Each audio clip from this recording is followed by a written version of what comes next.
There's a nose, lips, and it almost looks like he has a headdress on or something.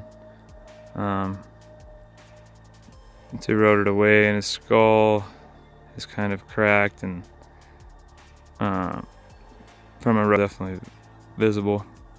And then on the other side of this hill here, and there's some more giants there. You can see this one's pretty freaky, but you can see the eye, bottom jaw, and then there would be his hand down there with his arm coming down. The rest of his body's in the mud. And there's many, but this is the most obvious from town. I get nostrils. Both nostrils are actually caves. They don't go in too far, but they're caves. I'll make another video of the entire body later.